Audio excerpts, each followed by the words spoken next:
नाना करते गुजरात का चुनाव एक बार फिर एक अलग ही रंग पकड़ता नजर आ रहा है। विकास का मॉडल गायब हो चुका है। अफजल गुरु की एंट्री भी हो गई है। सलमान निज़ामी के बहाने कश्मीर का राग भी छिड़ गया है और अब गुजरात के रण में पाकिस्तान की एंट्री हो चुकी है।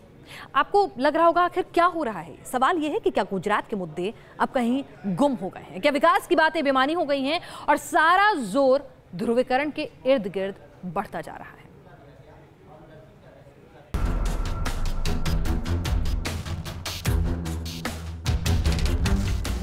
પાકિસ્તાનના હાઈ કમિશનર પાકિસ્તાનના એક ભૂતપૂર્વ વિદેશ મંત્રી ભારતના ભૂતપૂર્વ ઉપરાષ્ટ્રપતિ અને ભારતના ભૂતપૂર્વ પ્રધાનમંત્રી મનમોહન સિંહ આમ મણિશંકરના ઘરે મીટિંગ મળી। मीटिंग 3 कलाक चाली। गुजरात का चुनावी संग्राम अब इस बयान के इर्द गिर्द गर्माता दिख रहा है। दूसरे चरण की वोटिंग से पहले अचानक मानो मुद्दों का टोटा पड़ गया हो और राष्ट्रवाद, ध्रुवीकरण जैसे शब्दों का नाम लिए बगैर राजनीति बुनी जा रही थी। पहले अफजल गुरु के बहाने राजनीति गरमाई गई, फिर सलमान निज़ामी के बहाने कांग्रेस को निशाने पर लिया गया और अब पाकिस्तान की खुलेआम एंट्री हो चुकी है। बयानों का संग्राम इस कदर तेज है कि पाकिस्तान वाले भी नसीहत दे रहे हैं कि गुजरात के चुनाव में भाई उनका नाम ना घसीटा जाए, जबकि पाकिस्तान में बिना हिंदुस्तान को कोसे शायद ही किसी के गले से पानी नीचे उतरता हो।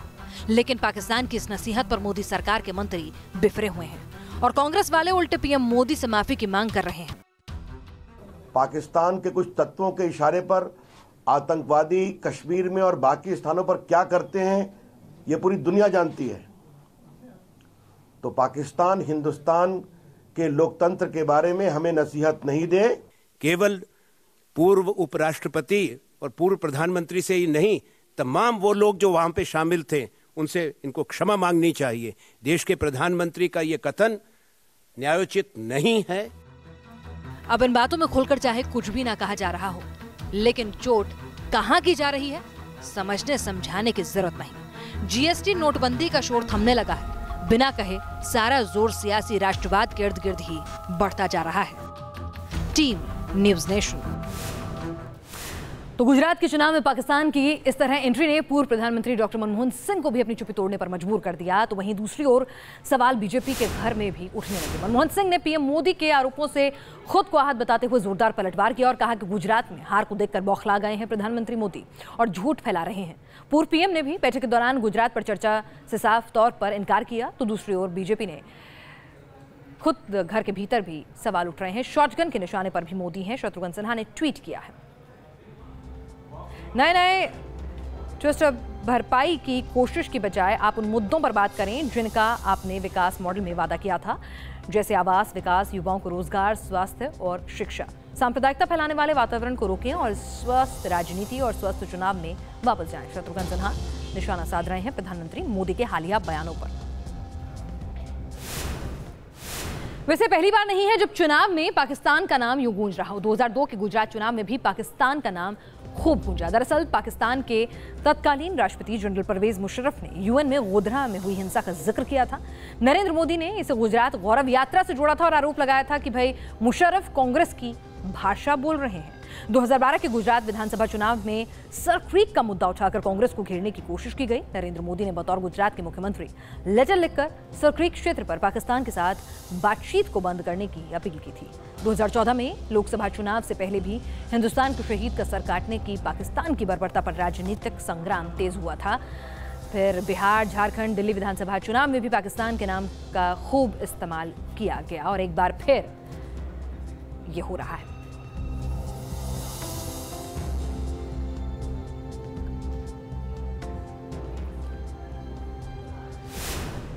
चलिए इस वक्त एक और बड़ी खबर आ रही है। वित्त मंत्री अरुण जेटली और रविशंकर प्रसाद की प्रेस कॉन्फ्रेंस चल रही है और उस प्रेस कॉन्फ्रेंस में उन्होंने कहा है कि पूर्व पीएम मनमोहन सिंह के पलटवार का वो जवाब दे रहे हैं। जेटली ने कहा कि यह हैरान करने वाली बात है कि कांग्रेस पीएम से माफी मांगने की बात कर रही है। पाकिस्तान से बात कांग्रेस नेता कर रहे हैं, सरकार पाकिस्तान से बात नहीं कर रही है। आतंकवाद और वार्ता साथ साथ नहीं हो सकते। तो यहां पर पलटवार किया है।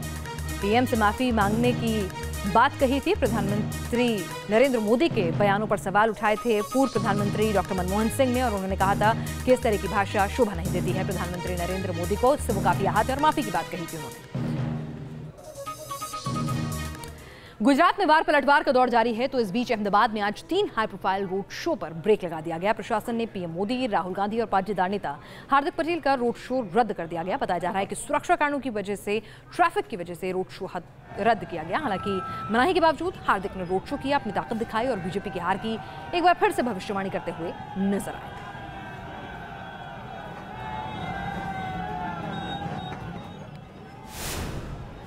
हार्दिक, ये बताइए इस रोड शो के क्या मायने हैं? बस यही कि लोगों को जागरूक करेंगे, लोगों को समझाएंगे कि लड़ाई काफी मजबूत है, लब लड़ो। पहले चरण में कम मतदान हुआ, उसका इफेक्ट आप मान रहे हैं कि पाटीदार और आप पर है? नहीं, मुझे मालूम नहीं, लेकिन 18 को ज्यादा मजा आएगा। कितनी सीटें आएगी, क्या मानते हैं आप? पहले पेश में 60 सीट पर भाजपा हार रही है। और आपका इफेक्ट कांग्रेस को सरकार बनाने में? मुझे नहीं मालूम, अच्छा होगा। बिल्कुल, ये थे हार्दिक पटेल जिन्होंने विश्वास जताया कि पहले चरण में कांग्रेस पार्टी को ज्यादा सीटें मिलेगी, भाजपा को कम मिलेगी। जिस तरह से ये आंदोलन हो रहा है उसका कहीं ना कहीं इफेक्ट मानते हैं हार्दिक पटेल, क्योंकि जिस तरह से आंदोलन प्रभावित जो इलाके थे वहाँ पर ज़्यादा नुकसान हुआ है। और ये अहमदाबाद में हार्दिक पटेल का रोड शो देखिए, हालांकि बताया जा रहा है कि इजाज़त नहीं मिली, फिर भी हार्दिक पटेल का ये अहमदाबाद में रोड शो है। बहुत लंबा रोड शो होगा, पाटीदार जितने भी इलाके हैं वहाँ पर जाएगा, अमित शाह, आनंदीबेन, उन सब के इलाकों में हार्दिक पटेल का ये रोड शो जाएगा। अहमदाबाद से हेतल खत्री के साथ पूराव पटेल, न्यूज़ नेशन। तो चुनावी बिसात जीतने की आखिरी कोशिश भले ही नियम कायदे कानून की ताक पर रख दी जाए, आखिर नेताओं का मिजाज कुछ ऐसा ही होता है। आगे बढ़ते हैं। कांग्रेस के ऐतिहासिक सफर में कई उतार चढ़ाव आए हैं अब तक, और आजादी से पहले से आज तक कई चेहरे आए और चुनौतियां भी। गांधी परिवार से छठे सदस्य के तौर पर भले ही राहुल गांधी कांग्रेस अध्यक्ष की कुर्सी पर काबिज होंगे, लेकिन अब जब राहुल राज के सफर का आगाज हो रहा है तो कांग्रेसियों को उनसे करिश्मे की आस है।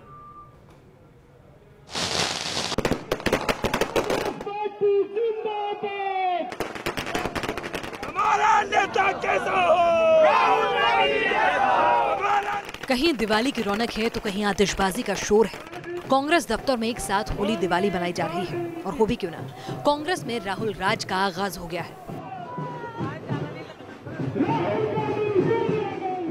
राहुल गांधी के अध्यक्ष निर्वाचित होने के बाद कांग्रेस दफ्तर के सामने जश्न का माहौल है, नारे लगाए जा रहे हैं, राहुल गांधी जिंदाबाद, तुम आगे बढ़ो, हम तुम्हारे साथ हैं। और ये कार्यकर्ता क्या कह रहे हैं, आप लोग यहाँ पर कांग्रेस हेडक्वार्टर के सामने आए हैं, क्या उम्मीदें हैं राहुल गांधी से? अब तलवारों की धारों पर युग की आजादी चलती है और इतिहास उधर मुड़ जाता है जिस ओर जवानी चलती है। राहुल जी के युवा नेतृत्व में ये देश निश्चित रूप से और कांग्रेस पुनः अपनी खोई हुई प्रतिष्ठा वापस करेगी। कांग्रेस उपाध्यक्ष राहुल गांधी को पार्टी का निर्विरोध अध्यक्ष चुन लिया गया। कांग्रेस में सबसे बड़ी कुर्सी पर कोई और दावेदार ही नहीं था, केवल राहुल ने ही नामांकन दाखिल किया। सभी 89 नामांकन पत्र सही पाए गए। राहुल गांधी जैसा हो। There is only one candidate as per Article 18D of the Constitution of International Congress. I hereby declare Sri Rahul Gandhi elected as the President of the International Congress. देश की सबसे पुरानी पार्टी कांग्रेस ने यूं तो कई दौर देखे हैं, लेकिन ये एक ऐसा दौर है जब कांग्रेस बड़ी चुनौतियों का सामना कर रही है। ऐसे में गांधी परिवार के इस दिग्गज से कांग्रेसियों को करिश्मे की उम्मीद है। दिल्ली से वीडियो जर्नलिस्ट अतुल राज और रिपोर्टर मोहित राज दुबे के साथ टीम न्यूज़ नेशन। और अब बात उस हादसे की जो हुआ ऑस्ट्रेलिया के एडिलेड में, 7 समुंदर पार एक उभरती हुई फुटबॉलर की मौत हो गई। समंदर में डूबने से उसकी मौत हो गई। पैसिफिक स्कूल गेम्स में भाग लेने गई छात्रा साथी खिलाड़ियों के साथ तैराकी के लिए गई, लेकिन वहां पर एक हादसे का शिकार हो गई। हजारों सपने लेकर ऑस्ट्रेलिया खेलने गई एक छात्रा के सपनों को पंख लगते उससे पहले ही हो गया दर्दनाक हादसा। ऑस्ट्रेलिया में हुए पैसिफिक स्कूल गेम्स में शिरकत करने गई 15 साल की छात्रा हादसे का शिकार हो गई। नितिशा नेगी नाम की छात्रा की एडिलेड के समंदर में डूबने से मौत हो गई। नितिशा भारतीय महिला फुटबॉल टीम की सदस्य थी। रेस्क्यू टीम ने छात्रा का शव बरामद कर लिया है। दरअसल स्कूल गेम्स खत्म होने के बाद 5 छात्राओं का ग्रुप एडिलेड के ग्लेनलेग बीच पर तैराकी करने गया, लेकिन तैराकी के दौरान खिलाड़ियों का ग्रुप गहरे पानी में फंस गया। फुटबॉलर्स के समंदर में डूबने की खबर पर रेस्क्यू तुरंत शुरू किया गया। बड़े पैमाने पर गोताखोरों की मदद ली गई। हेलीकॉप्टर के जरिए भी खिलाड़ियों की खोजबीन की गई। घंटों तक चले रेस्क्यू ऑपरेशन में 4 खिलाड़ियों को तो बचा लिया गया, लेकिन एक फुटबॉलर गाल की गाल में समा गई। 4 छात्राओं को अस्पताल में भर्ती कराया गया है, जिसमें एक की हालत गंभीर है। ऑस्ट्रेलिया में हुए पैसिफिक स्कूल गेम्स में ये पहली बार नहीं है जब भारतीय टीम को परेशानी का सामना करना पड़ा। सर, घर वालों की वजह से, घर वाले इतनी मेहनत करके हमें भेज दिया। हफ्ता भर पहले ऑस्ट्रेलिया गई हॉकी टीम के खिलाड़ियों ने भी सुविधाएं न मिलने की शिकायत की थी। खिलाड़ियों ने वीडियो पोस्ट कर बदइंतजामी की पोल खोली थी। टीम न्यूज नेशन में हमारी कोशिश होती है कोई खबर आपसे छूटे नहीं, इसलिए फटाफट अंदाज में आपको दिखाते हैं क्राइम की खबरें।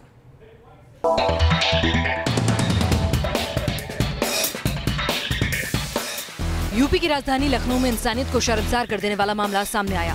ब्लड कैंसर पीड़ित नाबालिग लड़की से गैंगरेप की वारदात सामने आई है। पुलिस ने एक आरोपी को गिरफ्तार किया।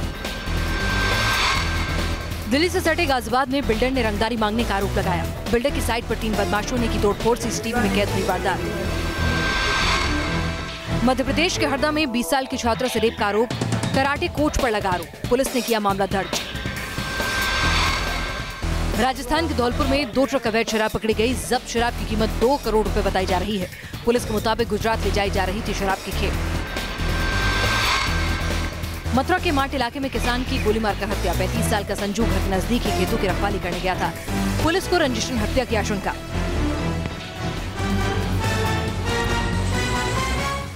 और अब देखते हैं दुनिया में क्या कुछ हलचल है वर्ल्ड व्यू में।